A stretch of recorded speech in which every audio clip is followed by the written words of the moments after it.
everybody, Justina from the Arts College, and welcome to our 7-step series, what we call the CPR, Creative CPR, Reviving Your Art with Practical Solutions.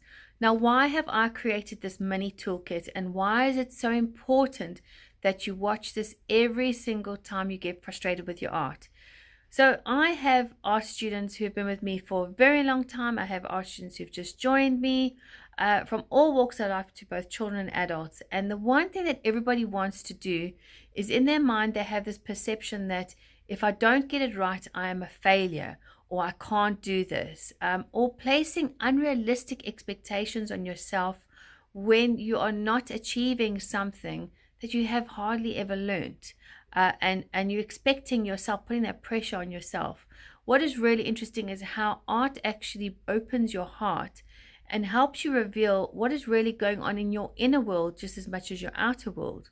So this 7-step process was created to especially help you when you're having those changes, those growth, to understand why you're actually going through that and why it is important on what you can do instead of beating yourself up, saying you're a failure, that there actually is an alternative way to understand what is happening and how you can actually calm down and just take the next step with confidence.